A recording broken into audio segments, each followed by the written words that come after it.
We are live, ladies and gentlemen. Look at. You may realize a little bit of a difference because let me see if I can pop this out. So, I got this new kind of software, or I got this new toy. Call it. I'm looking straight into the camera right now. And that is, and I see your comments and I see a whole bunch of stuff. It's really, really cool. Yeah. So I'm hoping there's some way I can pop out this chat. Well, anyways, that's a little bit of housekeeping. Oh, and while I'm able to bloviate for another couple minutes, let me share with you guys something that I just created yesterday. Oh, Michelle, don't you worry. Don't you worry. We have things in the works. Seriously, so if you know, I drive a smart car. It's like this big. And my green screen is just like 3 times longer than the smart car. So I have to find a way to transport it back to my home. I would like to show you guys my theme song. My theme song. I have a theme song that I want to show you guys, and I want to show you guys a potential logo animation.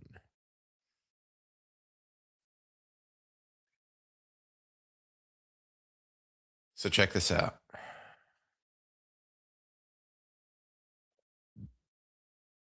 Let me see how I share it with you. You guys probably seen the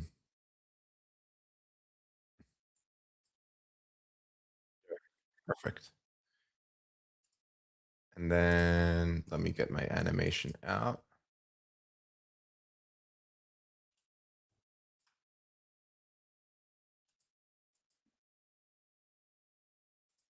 All right.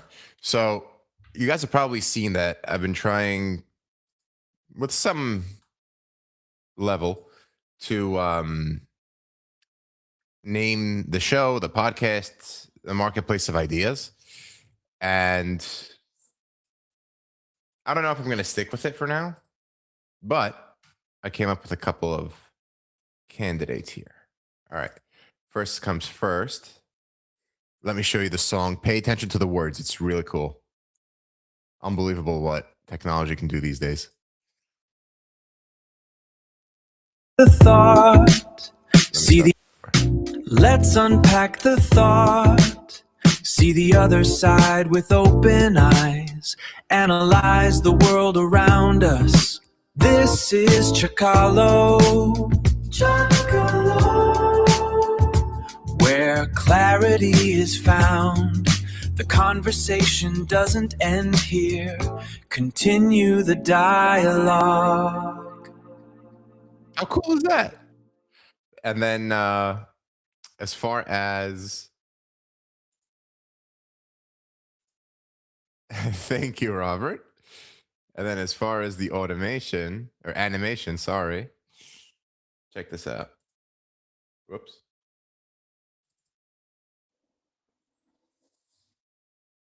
That is actually my silhouette, by the way. So anyways, that was just some stuff I was toying around with. Okay. On to the real stuff, right?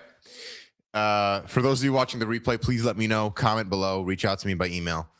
You guys know that, yeah, I reply to everything that comes my way, for now at least. I hope the day comes where I'm too overwhelmed. Okay. As far as my opinion piece on the U.S.-Israel strikes, overall, what I'm thinking is, so Congress should be consulted. But you know what? Congress should also be acting on their own. There was every reason for first off, let me back up. I'm gonna Hamilton. I hope you don't mind me sharing this. Hamilton's point of he wrote to me, and his point of our determination whether the negotiations between the U.S. and Iran, whether they were legitimate, conclusive, it remains to be investigated, because if the negotiations were in good or bad faith, it's very relevant to the outcome of really the strikes, the kinetic response. I mean, from whatever interviews I've watched, the Iranian strategy has always been delay, delay, delay, lie, delay, delay, delay, lie. Like I said in my commentary, at some point, well, listen, Nancy, the negotiations were a decoy to the point. Well, by who? By who is the question? Were the negotiations a decoy because the Iranians were trying to just delay and mislead and beat around the bush the Americans and the Western forces, or was it America having it as a decoy to say, "Hey, we're coming after you anyway because we don't believe a word you are saying," and all of that should be investigated. All that should be investigated. But actually, I take that back. We are where we are now. I mean, Trump and Israel launched their strikes, and there's no going back. Now, in terms of gambling and morality, I stand by my statement.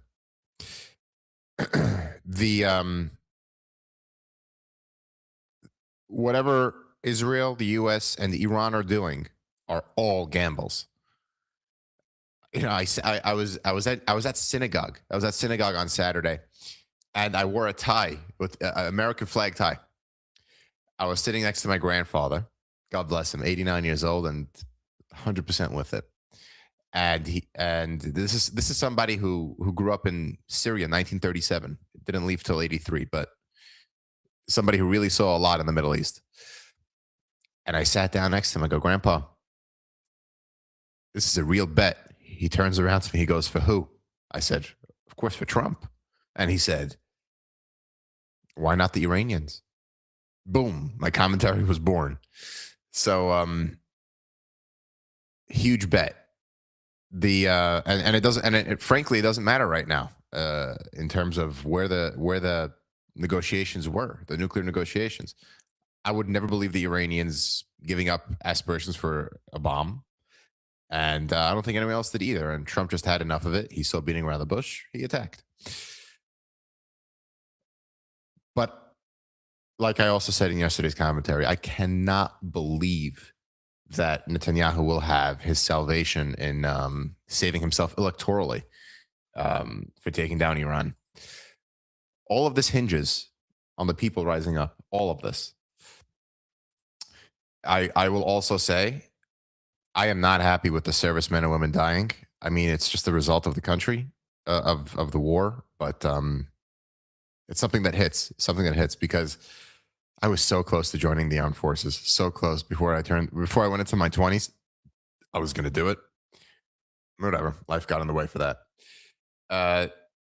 Another point. I think, and I agree with Admiral Stavridis, who's been on multiple CNN programs, saying the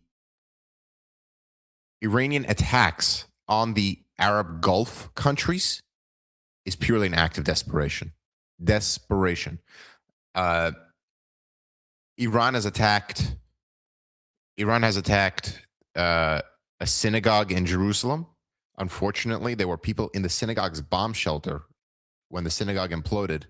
I believe they were looking for signs of life for people in that synagogue. There are reports, like I said, of America or Israel hitting a girls' school in Iran down the block from an IRGC headquarters or base. That has yet to have been investigated. And there's something to be said about only hitting military targets, or at least aiming for military targets. At this point, until last night, the UK didn't grant any usage of their airspace until British citizens were being endangered by the lack of regard for whatever targeting Iran is claiming to have been performing. That begs the question, can Iran even target particular points? I mean, they're going for oil fields in Saudi Arabia and a hotel in Dubai as of now. So there's one question. I'm going to have a couple more minutes on this. And then there's another point of what kind of offense and defense do the Gulf states have that they're using against the Iranian regime? Because I'm sure we all are known with the news that there were 3 American jets that Kuwait mistakenly fired against overnight, and thankfully those 3 pilots safely ejected. I mean, it's still 3 aircraft of our own that were mistakenly shot down. But I mean, what kind of offense are those Gulf states doing to Iran?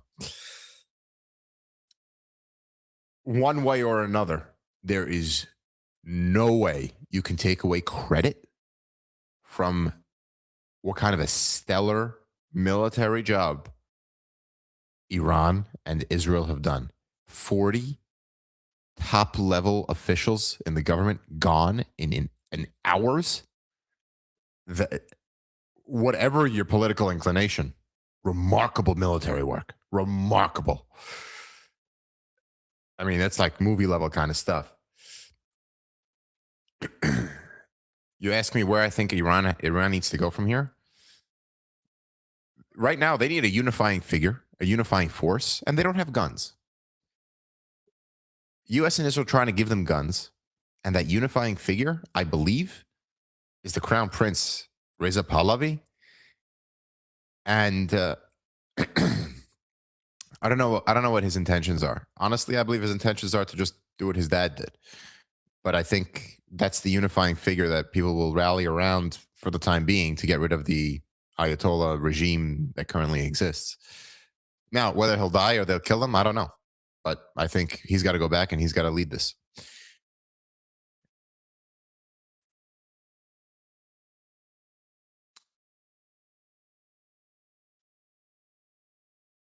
It doesn't shock me that MBS wanted Iran to be attacked. Now let me transition to the second point that we're at the 15 mark. So Friday night, I got a notification. Trump instructs all departments of the government to divest from Anthropic. And I said, oh, baby, this is where my commentary is going to go, because you guys know how I felt about Anthropic the government trying to basically bully or toy around with Anthropic. It was unacceptable in my head. Unacceptable. And I said, all right, I'm going to go into this and let me rip on this. And then the strikes happened over Saturday night. So out the window that went.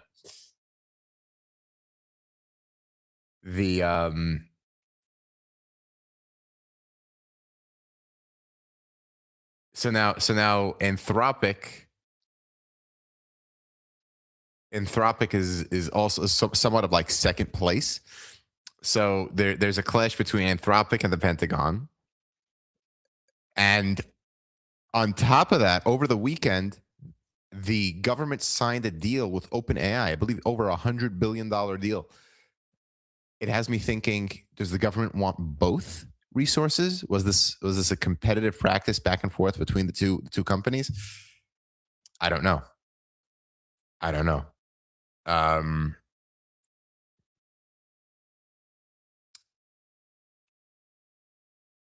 Okay, and that's where I was going to go with that. All of this, guys, and Ukraine, Russia is still happening. Where does this put Putin? Think of the repercussions of it. Where does it put Putin? Desert Sunset, what are you saying?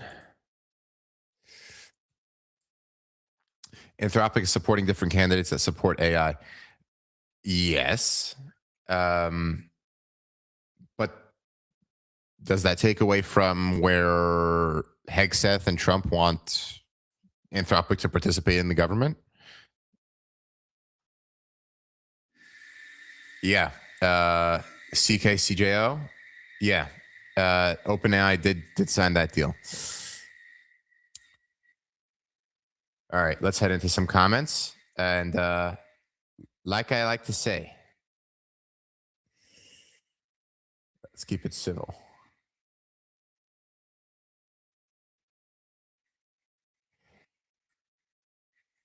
Very few years of the 250, the U.S. has not been in war somewhere. You know, there are word games really being played right now. If this is really considered a war, in my opinion, I think it is. Ever since the AUMF, when we went after Al Qaeda, I mean, there's very little state on state war at this point. Even with Iran, you can imagine they operate through proxy. They barely operate through themselves. And again, I truly wonder, what is the state of their military? What is the state of their weaponry? How are they being replenished? What kind of accuracy do their weapons have? It's an abysmal job. I mean, from a military point of view, what they're able to do at this point.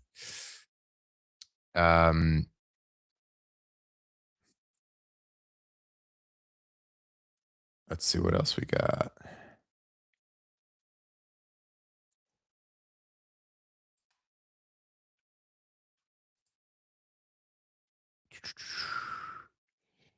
Yeah, Ukraine has already been off the radar. They have. But like I said in my commentary yesterday, Russia is watching. Here's an idea to ponder out there. If Iran falls, or if the Iranian regime falls, is Putin scared? Is Putin that much more likely to come to the negotiating table in real faith? I don't think so. But you can't help the thought, right?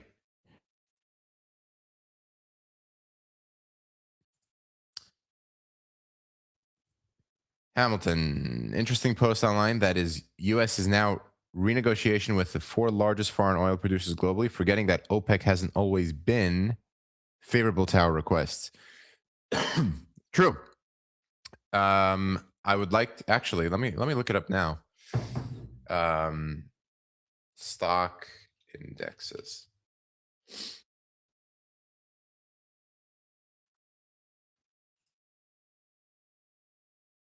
I mean, the Dow is down a point, S&P a point, NASDAQ a point.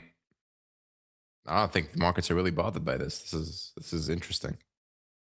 And I mean, these are the futures, so that is what it is. The markets, yeah, like I said, I don't think they're really that bad. And with the U.S. basically ensuring that the Strait of Hormuz stays open, 20% of oil in the world goes through there. Can't bother anybody there. Nancy is saying Putin will be more ready to compromise with Ukraine. Let's see how long it takes. Let's see how long Trump has really in terms of favorability. From what I can tell, I went over the War Powers Act a couple of times over the weekend. If Congress passes a war powers resolution, they can limit the president's power, but that would require the president to sign off on it. It's subject to the same restraints as a regular bill through Congress. So the president can veto the war powers resolution, and I cannot imagine Congress having enough votes to override a veto in this case. Not to mention, I still didn't clarify, but I'm pretty sure the filibuster still applies in the Senate. So, yeah. What was it? I looked it up before. The war powers resolution was ignored, and the 60-day deadline was ignored in Korea. Reagan ignored it. Clinton ignored it in Kosovo. And really, no president has ever faced the repercussions for it. And is that an impeachable offense? Congress can't commandeer the army. I mean, I remember learning about the War Powers Act in high school. I was like, I don't understand. I thought it was a power grab by Congress, but we'll leave that to the legal system, right? Desert Sunset. Putin will not negotiate. Trump protects him no matter what. I don't think so. I think Trump wants to deal more than he likes Putin. That's for sure. We made it to 20. Have a great day, Victor. Always a pleasure. Enjoyed engaging with you on Smerconish's live on Saturday.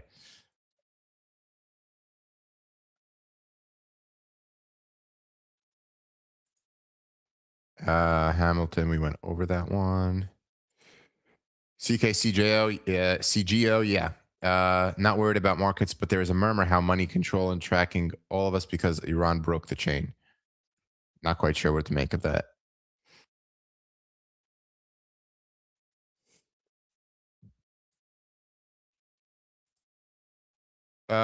Yeah, I'm with you, Desert Sunset. Multiple things can be true at the same time. The Ayatollah is evil. Trump should have informed Congress at least. Well, he did inform Congress. Now, that's really it. That's really it. Now it's up to Congress to actually, I don't know, do their job, right? The attack was just an attempt by DJT to win popularity. Yes, Iran is untrustworthy, but all the U.S. allies should have participated in the strike decision. Well, the U.S. allies, if you're mentioning, let's say Europe was a very fast no.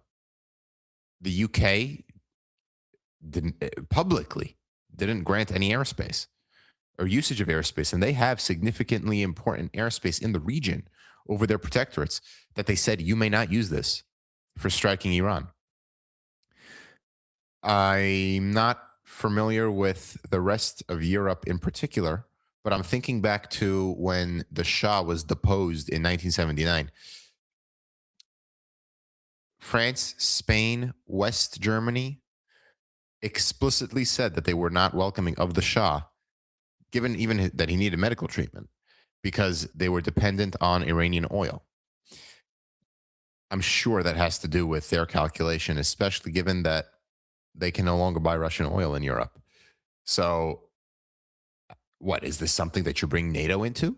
Is that the proposal? Because I don't think that would have ever have happened. Would have never applied. Yeah, they did, but only last night after British citizens were being attacked, and they saw how haphazard the response was on the Iranian front. I just saw a comment that I wanted to address.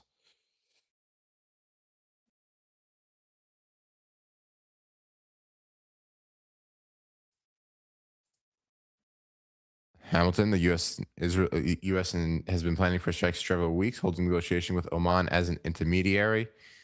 Hamilton, I seriously think that if Iran came to the negotiating table saying, "Listen, we'll do whatever you want," Trump wouldn't have attacked. But that was the only way. Another comment. The U.S. and Israel have overwhelming strategic asset forces. That was never a consideration. The question is whether Trump will reach an endpoint, either political or military, and when or what is it? If you're taking Trump's position right now, he says he has a bunch of off-ramps. He does. He can walk away now and say, I took out the Ayatollah, 40 of your military leadership, and the rest is in the Iranian citizenry's hands. Rise up, take over your government. I gave you what you needed. Goodbye. Or you have he can go on another couple of weeks. I was watching the Raging Moderates podcast by Scott Galloway, and he said he believes that Israel went into this saying, "All right, we'll do the dirty work. We'll take people out on the ground. The U.S. give us broad support, either over the air or any sort of kinetic remote strikes, and we'll do the dirty work. We just need your backing." So I believe that kind of structure may actually be in place. I could definitely see the Israelis doing the dirty work on the ground. I'm saying going person to person, but And I could see the U.S. really supporting the strikes from a 35,000, maybe even more altitude.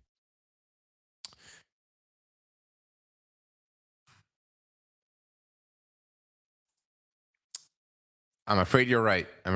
Desert Sunset. The Iranian people do not have what they need to revolt. Like I said, they need a unifying force. They need the unifying force. I think the only unifying force right now is the Crown Prince. And they need guns. They need guns. Well, here we go. Tammy's asking the right question. Do we arm them? Boy, does that strike a nerve, doesn't it? I don't know.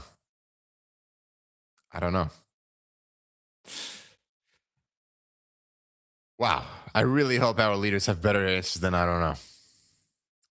I really hope so. Well, listen, Hakeem Jeffries is due to go on to CNN the next hour. Let's see where they are there. And all right, guys, let me know what you think of the jingle. For those of you rewatching, you can go back. I put the jingle in the back. And also the animations. Yes, green screen is coming, so there'll be a whole new background happening. Yeah, and if you're not subscribed to the newsletter, please do. Let me know your thoughts there. I fleshed that out a little more than I did on my commentary. Wishing everybody a fantastic day. Let me know what you think of the new setup, how I'm able to look, directly at you guys. It's really cool. Yeah, listen, improvements are happening around here, guys. Improvements are happening. So I'll catch you on Wednesday. Stay tuned, and we'll get that incorporated. Thanks so much, everybody.